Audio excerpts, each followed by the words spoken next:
Hey guys, and welcome back to the finale of Shovel Knight, Specter of Torment. Specter Knight has finally learned the truth about the Enchantress. She is the Shield Knight, the one who took everything away from Donovan, his beloved Luan? Question mark? His very life as a human being, and, well, I think revenge is on the cards right now, so let's do it. Finale time. Yeah, you know, because it's worked out so well up until this point. Oh, Shield Knight, the person who took everything away from me. Who the fuck stabbed Luan in the face, by the way? I just want to recall this, boys and girls, to kind of see what's going on. I think that's his big weakness here. His hubris, if you will. The fact that he's too fucking short-sighted to realize that he fucked up everything himself. You know what I'm saying? Well, I agree with that, but let's see if he'll be able to pay his penance, if that's the right term, in the end. Let's see if he can redeem himself, although, you know, the ending is a bit of a foregone conclusion. We know he will join the Order of No Quarter in the end, no matter what. That's true, so I guess we'll just see how everything goes to pot and back. But again, watching this a little bit ahead of time, I love the use of the Judgment Rush and the Hover Plume to actually bypass a lot of these platforming sections, because of course, being the Tower of Fate, it is the hardest platforming that the campaign has to offer. Lots of pits, lots of platforms going up and down. I think I've repeated this particular section about 7 times, and that's not even that much of an exaggeration. I legit died at this area a ton, and it just got me in a bunch of trouble to hell and back. So definitely kudos on you for, you know, platforming as well as you do. Thank you, thank you. You say it's the hardest bit of platforming in the game. What the fuck, Tom? Come on now. I guess you were right. I don't have anything to go from that statement. But yeah, you know, as a whole, how do you feel about this particular version of the Tower of Fate? I have not listened to the original Tower of Fate theme enough to know how much this remake differs from it, but I do like it. It's got that bit of spectre-y menace. That's a word, right? Let's go with that. Spectre-y menace. Hey, if it works on social media, good enough for me. It's got that bit of menace that the whole campaign has kind of been building up to at this point, and I really like it, actually. It's a really good remix. It definitely feels a lot less heroic, which is perfect for who is, I guess, an anti-hero at this point. He's not really a villain, because he's rebelling against the Enchantress. Although, you know, now that we know what kind of happens here, it really kind of puts his dialogue in the Shovel of Hope sort of an odds, because, you know, like in that one, he's just like, maybe he's playing up the part, he's trying to act like, you know, he wants to work for the Enchantress, but he's like, oh, well, she gave me life back so that I can take yours, but I'm pretty sure in the back of his mind, he's like, yeah, fuck you, lady. I'm just fucking here for the coffee, really. Yeah, he's pulling a work, is that how you would describe it in wrestling parlance? Yeah, he's doing the work, I guess. Well, I suppose at this point he feels like he had no, you know, chances to escape. Which again, and I know I'm going back to this a lot, but now that, obviously in Shovel of Hope, the Enchantress is kind of done with, I really want Specter Knight to still kind of be around, so that he has, like, to take his own path of redemption. I think there's a lot of potential in that idea, and I want to see what they come up with. I died there so many times trying to record this. Yeah, I had a feeling that this seemed to be like one of those kind of points where you had to practice it over and over to make sure you got it absolutely right, you know? Oh, it's these 2D platform playthroughs that I do the most retakes on, man. Although, that being said, I think this was the easiest one to actually record. It took me maybe like an afternoon and like a whole day to finish, which isn't bad, considering how much time I spent on like Plague of Shadows. This fish is a giant asshole, and I'm glad we don't have to see him ever again, because he gave me a lot of shit in this level, as well as the, you know, the Iron Whale, the other level he was in. Any reason why? Oh god, auto-scrolling. Yeah, that's always fun, and you can bet I died here quite a bit as well, again, because I had all these tools. But I'm like, no, I've got to use my native platforming abilities, so I'll just die 500 times. Oh, you're that type of player, are you? Well, it's not that I'm not willing to use my tools, it's that I legit keep forgetting about them, I'll be honest with you. Fair enough, mate, fair enough. Oh, the reverses make a return. I love the reverses. Is that what you're calling them now? Because that came out of your mouth, and I'm sitting there going, wait, is that the actual name for it? Is that one he made up? No, of course I don't call the fucking reverses. You think, like, Mole Knight would have stuff in his lair, the Lost City, called something as, like, I don't know, pussified as the reverses. Oh, and I love this section. Yeah, this is pretty good, actually. This section is a lot harder in Shovel of Hope, but here it's just like a badass grind session. You know, you bring up reverses, and every time I think of that, I think, oh, is he talking about the Bard game? I don't know, that's Parcheesi, right? Anything to add to that, or are you just saying words out of your mouth now? It's typically how words work, so yes? Ugh, okay. Oh. Alright. Well, I usually like being greeted by someone a little less angsty, but I'll accept this. We've been hankering for a rematch, haven't we, Eldragon? Yeah, yes we have. I'm ready to take him on yet again. Steel die shovel indeed. Let's do this. He is nowhere near as hard as, like, well, I guess it would be the third fight in Shovel of Hope, but he's pretty tricky if you take him lightly, as I did here, because when I fought him initially, I destroyed the shit out of him. I mean, like, the big thing you have to be concerned about here is using Terrapin as a platform to kind of get up so you can, you know, do multiple dash slashes, but he's really not that hard, actually. He's way less challenging than he is in Shovel of Hope, and I guess, you know, Plague of Shadows in contrast as well. It's really just a matter of learning how to avoid Terrapin's angles of attack, but once you do that, you can just rack up damage on him. Actually pretty easy. I did not struggle on this version of the fight at all. I wonder how King Knight is going to interact with Black Knight, because I can see Shovel Knight interacting with him, obviously. He's a rival, quote-unquote, and I can see Specter Knight interacting with him, because, you know, he's trying to recruit him to the Order of No Quarter. Plague Knight, to a lesser extent, I believe. It was kind of stretching it to have Mona interact with him, but I went with it. I can't see, like, why King Knight would want to associate with a commoner, so to speak. Here's the thing. King Knight is an idiot. Whatever he tries to do, it's filtered by the fact that he's an idiot. So whatever he's gonna attempt with Black Knight, he's gonna fuck it up. Why? Because he's an idiot, Tom. Yeah, that's true. I wonder if he... Oh my god, an idea is percolating in my brain. That should be good. Epic finish, by the way. I wonder if he tries to hire him as a bodyguard. That would make sense. That would probably be the reason I would do it. And Terrapin was never seen again in the end. Except, yes, he was, don't lie. Well, the credits don't count. Dramatic fade out.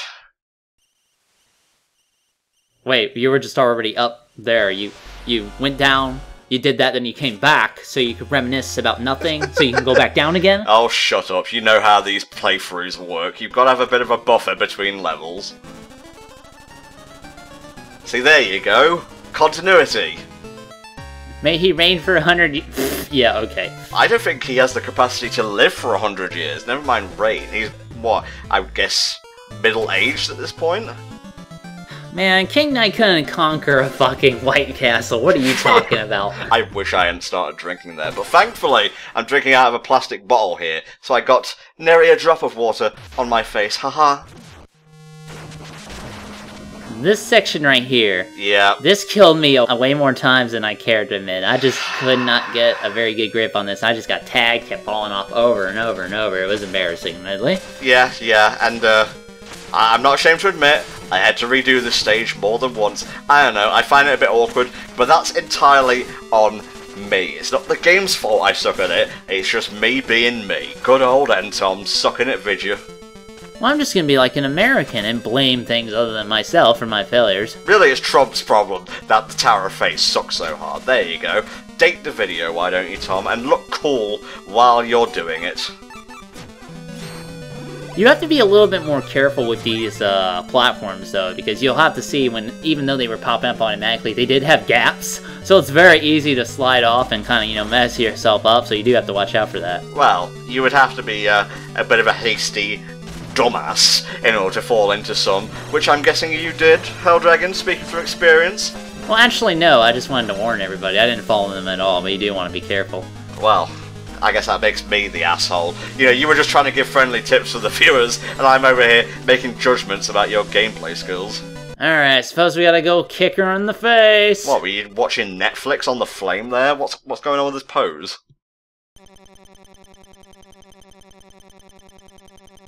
What treachery? You agreed to her terms wholeheartedly.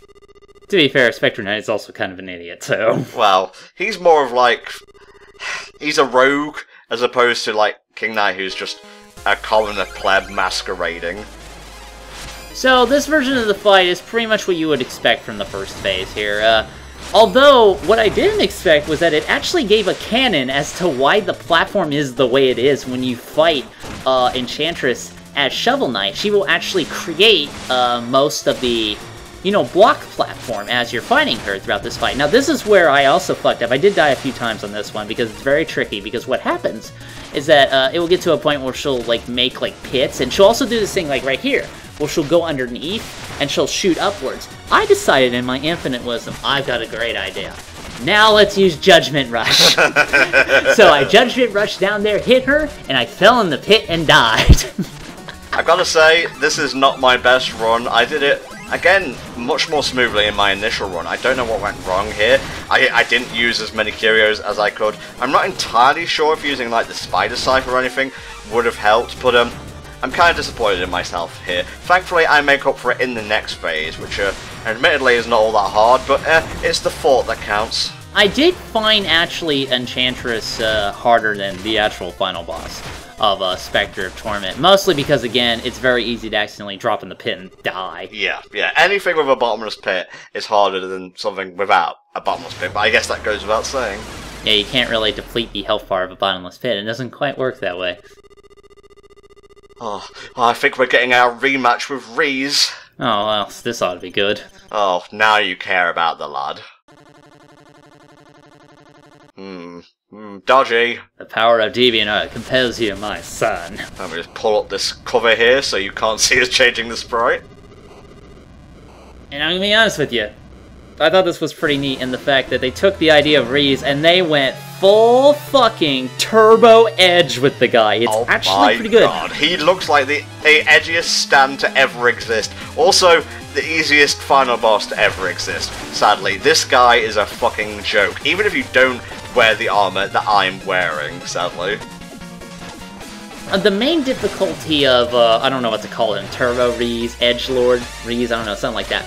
The main problem with this fight is the fact that really when you die, it's probably because you fell into a pit accidentally, but because of the grind rails, because of the constant, you know, soul orbs coming up, and the fact that he mostly stands there and does nothing, and his attacks are super easy to dodge, the Enchantress is actually a lot more harder here.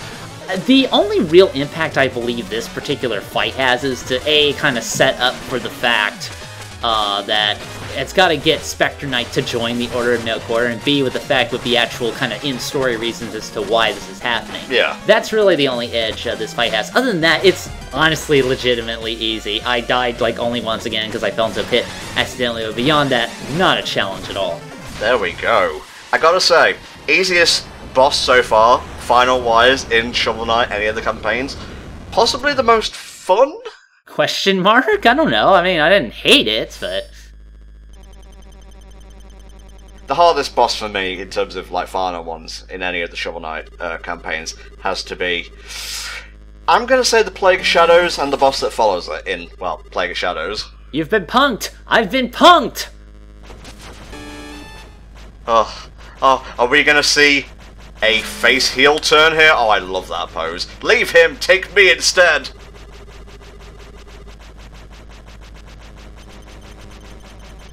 I just have one condition. I require a new gaming PC. Also, I'm going to do this first. All the power that I have collected, bring Reese back to life in non-edgy form, please. We've got to preserve continuity here. Yeah, let's make him a non-bad person, just saying. He lives! The lad is alive! I gotta use that hover plume again. Of course, it was a punk, a tease, if you will. A one-way trip down the river on the Enchantress's Ruse cruise. Oh, it's so sad. Oh, she gave him the shittiest location to serve it as well. Well, that's how punishment works, I suppose. Well, I'll just buy a little gift shop there. It'll be okay. It's a prequel. How did you think it was going to end, if not bittersweet? Again, you know, at this point, it introduces that new element, and the fact that it gives Reese actually something to do in this fucking series that kind of ties it into the story in a good way. So, you know, when I learned that, I actually kind of my opinion about the campaign improved a lot. Like, I feel like the story's been done before, but it does enough in the sense that it gives Specter Knight kind of a good background to work with, and it kind of justifies everything that happened up until that point. So all in all, you know, as a whole, since we're obviously doing the credits thing here, it's not my favorite of the campaigns, but I'm not saying it's bad by any means. I just don't like the story as much as I do with, say, Plague Knight's campaign. But overall, you know, all the great remix stages, all the bosses have new attacks. It feels like a new game all around. It's definitely worth it. And I love this new introduction to, what was it, the Apple Kid or whatever the fuck his name is? Oh no, that was from Earthbound, wasn't it? The Trowel Acolyte, mate. Yes, him and, you know, Missy were both the Trowel Acolytes. That's amazing. And Phantom Striker continues to watch over the Lich Yard. Oh, this continuity is making me rock hard! So yeah, as a whole, how did you feel about the Specter of Torment campaign? Like, let's rate this in a vague sense. I'm conflicted, because on the one hand, it's very good. A lot of love and care was put into it. The soundtrack isn't as great as I think it could have been, which is a little bit of a disappointment. This is awesome, by the way. The whole flake going out, that's amazing. Oh man, that's nuts. I would say the story itself lets down Specter of Torment. I think, you know, Plague of Shadows did it better, and there just wasn't enough flashback scenes for me. I didn't want to start, like, Donovan's story at the end. I would have liked a bit more time for him and Luan to blow it up. But besides that, I think you said it best. When it gets into a flow, Specter of Torment probably feels the best out of all the campaigns. If I had to give, like, one, what's the word I'm looking for here? Attribute. There we go. If I had to give one attribute to each of the 3 campaigns, for Shovel Knight and Shovel of Hope, it would be balance. I guess in Plague of Shadows, it would be experimentation, due to all the setups you can make. And I guess in Specter of Torment, it would be maneuverability, acrobatics, I guess, because, yeah, it's a good campaign. I just wanted more out of it, story-wise, and I'm really looking forward to King Knight's campaign. I mean, as a whole, it was good, like, definitely, and I am really looking forward to King Knight. I want them to also kind of get that done so we can actually move on to another game, because let's be honest, they've been working on this same game for, like, years now at this point. I do kind of want them to do something new, although Shovel Knight is a fantastic game, like, straight up, but still, I want them to do something new, ultimately. So let's get King Knight out the door, and let's give something else a shot. Aw, he's patching up Terrapin.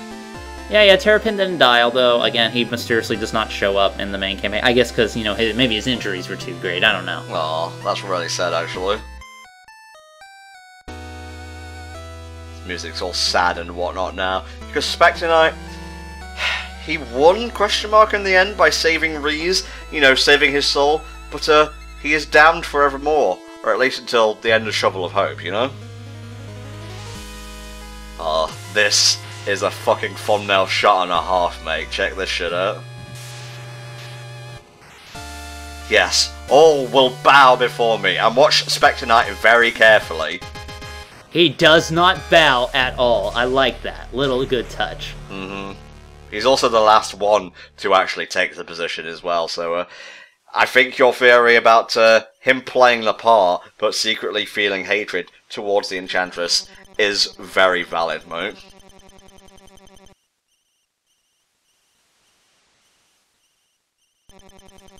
Yes, if only there were a cerulean knight capable of vanquishing the Enchantress and bringing good back to her soul, and, well, I guess that would make Shield Knight come back, and, you know, Donovan hates her as well, so... So, using a scythe gets you completely nowhere. Bashing the fuck out of her face with a shovel wins every time. Makes sense to me, right? I do think the story could have done more, but I really like how, I guess, dramatic this ending is, and this is great. And now we have an explanation for why he has his boss form. Too bad it's using the Green Goblin colors, but at least the cloak offsets it with the purple.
Oh, you thought we were done? Oh no, there's a little bit left. The Specter of Torment. See, this is the secret room that Helldragon was talking about, and it's where you find the phase locket in the Shovel of Hope campaign.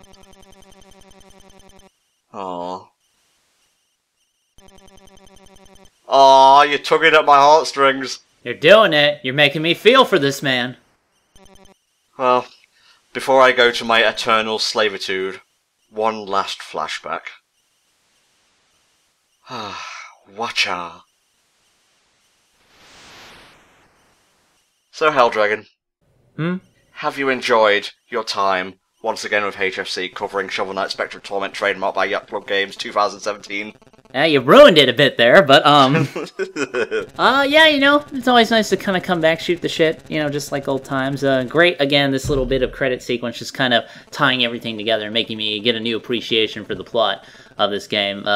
So, yeah, you know, beyond that, when King Knight's campaigns drop, who knows, maybe I'll be back yet again to tell you how much I dislike it. There are a couple of other games that I would like to have you back on for this year, but we'll discuss those as time goes by, or right after, knowing me and my hastiness. But this has been fun. This has been fun, and I think it's one of the only playthroughs we did in like one take per part, which is always great. That's true. Oh, this is beautiful. This is beautiful. Oh, wait for it. Oh my god. Yes! Godfather Therese! Yeah, that's actually a pretty great, you know, tie-in there. And I was like, oh, hey, that's actually a great use of that character. Well done. Oh, he kept that promise in the end. He did lay down his life to save Reese. And on that tear-jerking note, I've been Ntom64. And I've been THD. Thank you all for watching the HellfireComms playthrough of Shovel Knight Specter of Torment. See you next time for another playthrough. Goodbye.